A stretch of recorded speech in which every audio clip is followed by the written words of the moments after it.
All right, my name is Joey Gibbs, and this is why you should be working out and eating healthy. That is me right there on the right. That's when I played football at Oklahoma Baptist University. I was a tight end there, won a bowl game there in 2021.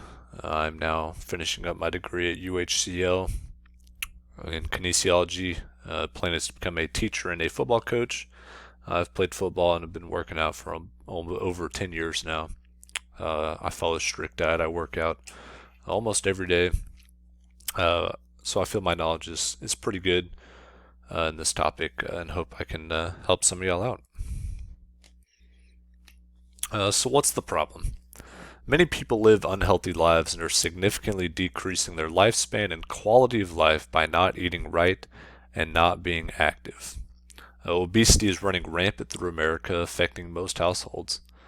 According to Harvard, 69% of adults in America are obese.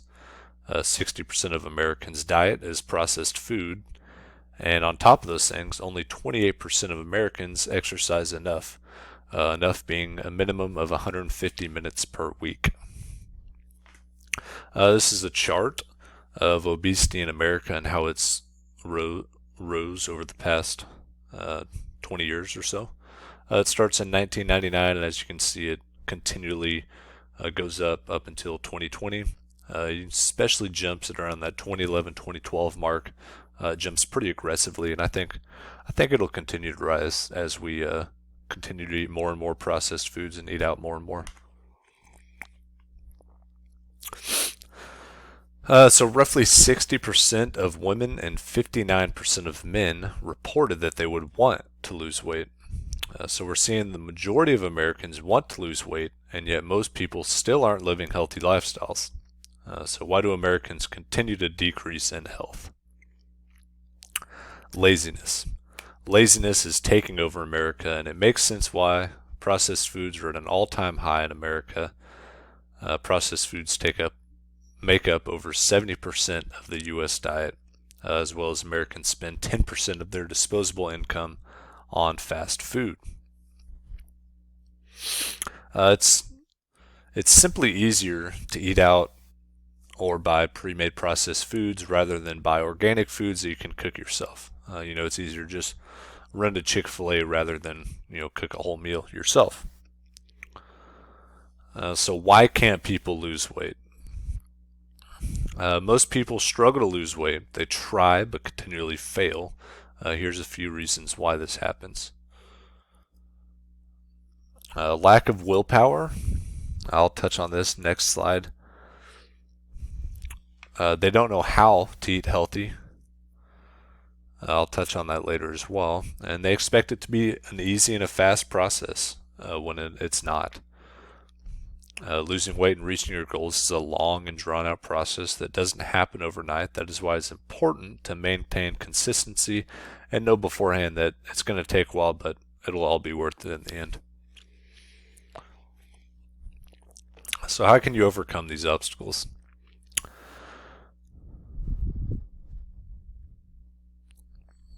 Lack of willpower can be very difficult to break. Sometimes you have that motivation to lose weight, but you just can't seem to get going and stay going. So here's a few ideas to get you going. Write down your goals. Before you're planning on doing what you want to do. Physically write out what you want to accomplish in what amount of time.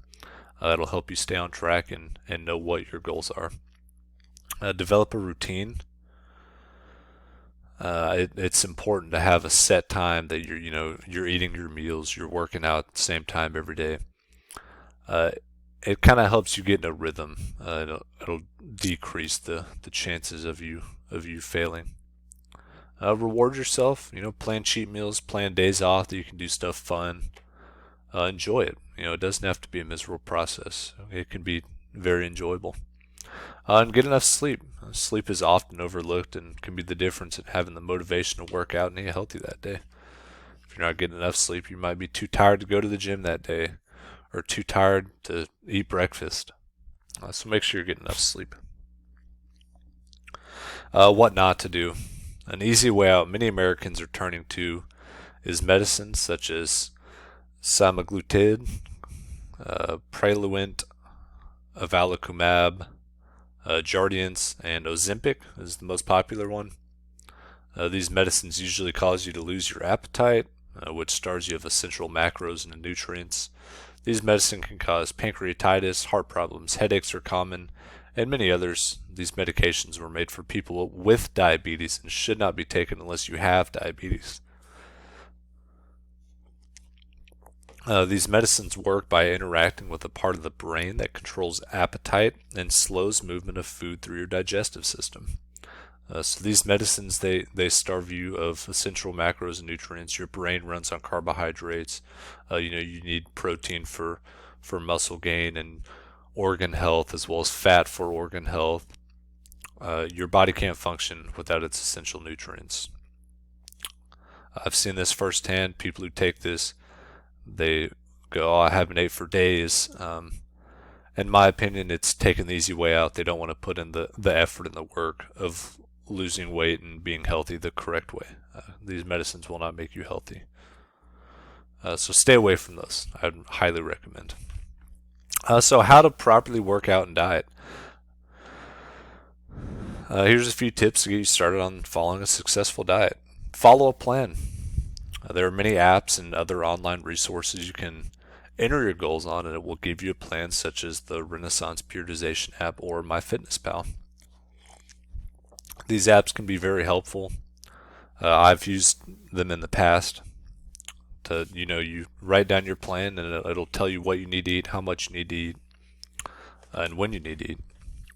Meet with a nutritionist. Some people would benefit from meeting with a nutritionist that can help guide you through the process and help you plan. It's nice to have someone there with you that can walk you through it. Once you have a diet, you're going to want to count your macros and your calories.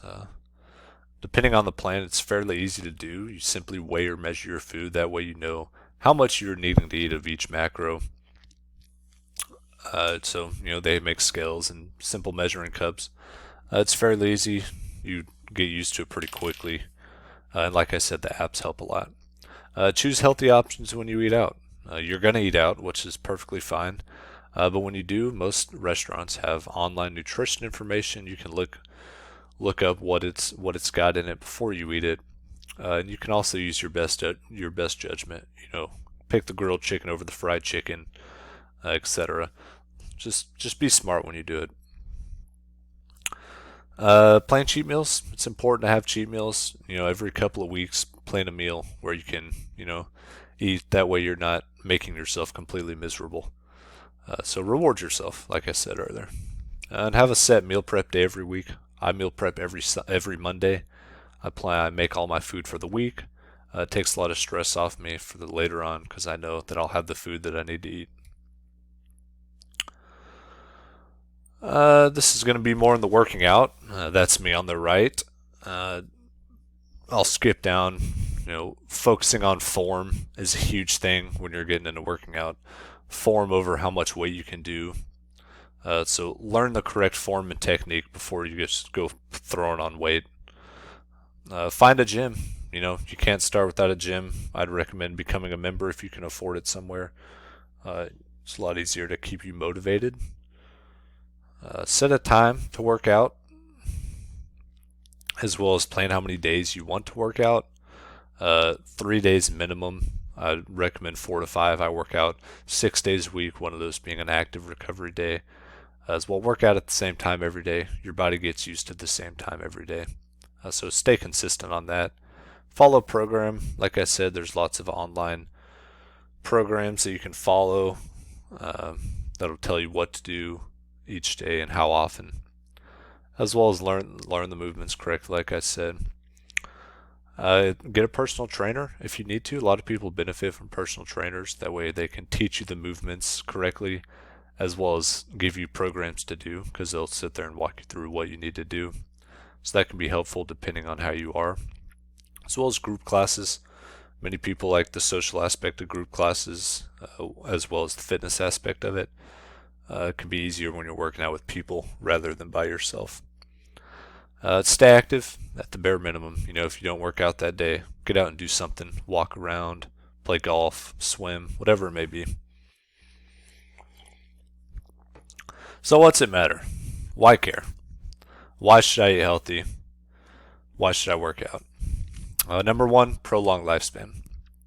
If you work out about 150 to 290 minutes per week, studies show that you have 21 to 23% lower risk of all-cause mortality, according to this study. So you're going to increase your lifespan.